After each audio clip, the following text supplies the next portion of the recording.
Opa, turma, beleza? Pedro Alcântara aqui de novo com vocês. Pessoal, quero conversar aqui um pouco com vocês sobre o CAR irregular impedir a tua aquisição de crédito rural, certo?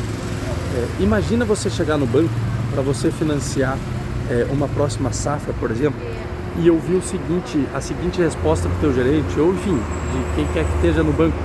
Infelizmente, seu Zé, seu João, seu Mário, infelizmente, o seu crédito não foi aprovado por causa de problemas ambientais no seu imóvel, por conta de intempéries ambientais na sua propriedade, na sua chácara, na sua fazenda, no seu sítio. Parece um absurdo, né? Mas essa é uma realidade de produtores rurais que está cada vez mais grave, está cada vez mais escrachada de receber no banco, uma resposta de você receber no banco, certo? E o mais preocupante é que poucos produtores rurais, que pouca gente que produz sabe sobre isso, né? Poucos sabem que isso pode acontecer. E hoje eu vou explicar mais ou menos, né? Tentar pelo menos, o que mudou e por que o governo adiou essas exigências para até 2027. E o que você pode fazer, né? Para evitar problemas como esse, por exemplo, para pelo menos até ano que vem, né? Enquanto durar a prorrogação dessa exigência, né? Se você ainda não me conhece, meu nome é Pedro Alcântara. Eu sou advogado especializado em Direito e Agronegócio e aqui nesse canal do Direito Além da Porteira, o meu objetivo é explicar o direito de forma bem simples para quem vive no campo e o direito do campo para quem vive na cidade. Esse é o meu objetivo, certo? O Cadastro Ambiental Rural, ele é conhecido como CAR, né? Que a gente conhece como CAR, é um registro eletrônico obrigatório hoje para praticamente todos os imóveis rurais do país, certo? Ele reúne informações importantes da propriedade, como por exemplo, a área total que tem na propriedade, a área de preservação permanente, né, que a gente chama de APP, a reserva legal, remanescente, que a gente tem em volta de rios e nascentes, enfim, áreas consolidadas, área de produção, tudo isso, né? Tudo isso você coloca no CAR da tua propriedade. Serve para isso, obviamente, no CAR. E ele funciona como uma espécie de identidade da propriedade rural. Ali no CAR você pode colocar tudo o que você faz naquela propriedade, inclusive você pode acumular, inclusive se a tua propriedade tem mais de um CAR, você deve acumular mais de um CAR nessa propriedade. Sem problema nenhum, sem prejuízo nenhum, acumular mais de um. Você só não pode sobrepor. Hoje em dia, inclusive, existe legislação vigente dizendo que a sobreposição do CAR ela é irregular, ela torna a propriedade irregular, certo?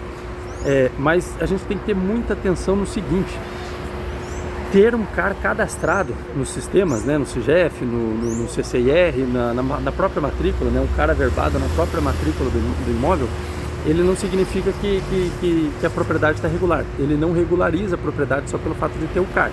O CAR é um dos documentos que pode ajudar a regularizar o imóvel, certo? E existe uma grande diferença entre o CAR enviado, né, para os órgãos, né, reguladores, e o CAR analisado e validado, certo? Pelo próprio banco, inclusive. Às vezes o próprio banco exige que você faça um CAR daquela propriedade, que você envie para eles o CAR que você fez ali, certo? O que mudou agora para 2020, né, que dos últimos anos era muito mais fácil? Nos últimos anos, o Conselho Monetário Nacional, ele decidiu que as instituições financeiras, elas deveriam observar critérios ambientais na concessão do crédito rural. Ou seja, quando você pedia um crédito rural, antes o banco não queria saber, ele não precisava saber para que você ia pegar esse crédito. Para que você ia pegar, ele precisava saber, mas ele não precisava saber como é que estava a tua propriedade para ele conceder esse crédito. Hoje, o banco quer saber, além do que você vai usar, ele quer saber como é que está a situação cadastral do teu imóvel, né? Para saber, porque muitas vezes você dá como garantia do teu imóvel, né? Na prática, imóveis com determinadas pendências ambientais, com algum gravame ambiental, eles podem, né, enfrentar algumas dificuldades para obter esse financiamento. O problema é que muitos estados no país ainda não conseguiram, né, concluir a análise dos CAR. Por exemplo, você tem o estado do Mato Grosso, que tem muita propriedade rural. O estado não conseguiu, os órgãos públicos não conseguiram emitir todos os CARs até agora que foram protocolados, certo? Sabe? Então, alguns estados estão mais avançados, mas a maioria não está. Ou seja, né, no caso, o que isso interfere? O produtor ele pode ser prejudicado por uma demora, né, do órgão público que não foi causada por ele, ou seja, tipo, ele já protocolou esse CAR ou vários outros, né, enfim, da propriedade, o CAR que ele quis fazer, mas por conta de uma demora que não é culpa dele, ele está tendo um prejuízo financeiro, porque ele não consegue adquirir aquele crédito rural, certo? Por isso que houve um adiamento, né, até 2027 dessas exigências. Ou seja, hoje você consegue buscar um crédito rural sem necessariamente precisar ter o CAR aprovado, ou você até manda o CAR para o banco fazer uma análise, né? Fala, esse CAR não está aprovado, mas ele foi protocolado. Então o banco vai fazer análise sobre isso para ver se concede ou não esse CAR para você, esse crédito para você com base naquele CAR, certo? Agora você imagina um produtor de soja, né? Ele fez o CAR em 2018, por exemplo. Vou trazer um caso prático aqui para vocês, um exemplo. É um caso que eu estava vendo aí, analisando até inclusive. Ele fez o CAR em 2018 e até hoje ninguém analisou esse CAR que ele protocolou. Ele precisa financiar R$2 milhões para plantar e chega no banco, né? Ele chegou no banco, na verdade, e pediu isso. E o banco verificou que o CAR ele ainda possuía pendências, né? Inclusive no CAR, né? Ele tinha pendências ambientais ali que ele precisava cumprir. E a pergunta que fica, né? A culpa é dele? Por exemplo, ele tinha que cumprir exigências geradas por órgãos públicos, né? Que pediram para ele, e a culpa não era dele, mas ele precisava desses 2 milhões para produzir. E além disso, dele ter essas exigências que os órgãos públicos fizeram, o CAR ele nem tinha sido analisado, ele não tinha sido levado nem para análise, ele não tinha sido feito enfim, não tinham nem lido o CAR dele, né? Em muitos casos, na verdade, deixa eu sentar aqui um pouquinho. Em muitos casos, o processo ainda está aguardando a análise do próprio Estado, então não é culpa do produtor rural, certo? Agora, um caso diferente, vamos trazer aqui, eu até bolei esse caso, esse caso é fictício, tá? Mas é um caso prático que eu vou trazer aqui para vocês. Agora imagine um outro produtor, ele desmatou recentemente uma área protegida, por exemplo, uma área de APP. Ele recebeu um embargo ambiental, ele foi autuado nesse embargo ambiental. Nesse caso, a situação muda completamente. A instituição financeira, ela pode ter restrições legais para conceder esse crédito, certo? Porque ele desmatou, ele foi culpado, ele foi o causador da destruição ambiental e o agente poluidor, né, como chama no órgão ambiental, a gente chama de poluidor, né? Enfim, mesmo ele não sendo poluidor, ele causou um desmatamento, né? E por isso, cada situação ela precisa ser analisada individualmente. Porque no primeiro caso que eu trouxe para vocês, a culpa não foi do produtor rural, a culpa não foi dele. A culpa foi da análise do Estado, que careceu que carece de análise. Enquanto que na segunda, o próprio produtor desmatou por ação dele, entendeu? Então foram casos diferentes e foram negados pelo mesmo motivo.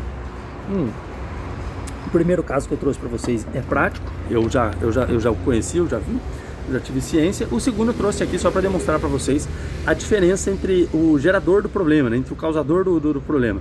E o que o produtor deve fazer agora, por exemplo, se foi negado, né, o crédito dele, né? O que você precisa fazer, né? Foi negado meu crédito, qual que é a base que eu preciso? Se você depende do crédito rural, não espera para chegar até 2027, não espere para chegar lá. Você precisa do crédito agora, você precisa plantar agora, você precisa ver o que você precisa de dinheiro agora. Agora, o que você vai conferir? O seu CAR está realmente validado? Você tem que se perguntar, você tem que ver, você tem que entrar nos sistemas lá do CCIR, do CIGEF, nos sistemas do INCRA, para ver se esse CAR está validado, se existe alguma pendência. Às vezes o sistema, os órgãos públicos mandam alguma exigência, que nem cartório, ele manda exigência para você lá e você nem está sabendo, você só vai saber quando você entra, né? Então aí passa meses lá, aquela pendência lá por fazer e você não sabia, você só vai fazer, às vezes é uma coisa simples, só anexar um documento que já existe, enfim, né? É coisa simples, então você tem que ver se existe alguma pendência. Terceiro ponto, a necessidade de retificação. Por exemplo, se você precisa arrumar algum detalhe, algum documento, algum pedido nesse CAR, né? alguma situação que você colocou que pode estar errado ali, que você precisa retificar, você precisa arrumar aquilo ali, aquela informação. Existe alguma sobreposição de área, né? Como eu falei aqui para vocês, o quarto ponto é a sobreposição. Hoje a legislação ela fala sobre restrição de sobreposição de área. Até agora, começo de 2026, era muito comum você encontrar área sobreposta, uma em cima da outra, um CAR em cima do outro. Às vezes o mesmo CAR passava em cima de 4 ou 5. Eu já tive conhecimento de casos aí de áreas que existiam, na verdade, e que não existiam no documento, mas não existiam na vida real, justamente porque eram áreas sobrepostas só em cima de outras áreas, entendeu? Então o cara tinha um CAR que ele estava sobreposto em cima de outros 5. entendeu? E daí você ia lá buscar onde é que estava essa área do CAR dele, essa área não existia, porque estava em cima de outras 5 áreas. Então você tem que ver certinho se existe sobreposição, porque senão vai dar irregularidade. Quinto ponto, a sua reserva legal, e não só a reserva legal, a área de EPP, né, tudo que existe dentro da tua propriedade, de acordo com aquele CAR, mesmo que você não tenha o CAR, mesmo que você mantenha a área de reserva legal e a EPP da sua propriedade, ela está legalizada corretamente, como diz a lei, né? Por exemplo, a área da Amazônia, por exemplo, você tem que manter pelo menos ali 80% da mata nativa na tua propriedade, outros estados, outros biomas 35%, outros biomas 20%, enfim, a tua área está de acordo com a lei. E o último ponto, você tem que ver se existe algum embargo ambiental na tua propriedade. Não precisa ter sido causado por você, pode ter sido causado por um terceiro, por um vento, por um fogo que veio de fora. Você tem que ter conhecimento disso, você é o produtor, você produz naquela terra, você tem que cuidar disso e tem que ficar de olho nisso, ou contrata alguém para fazer isso, contrata um advogado para ficar sempre de olho para você.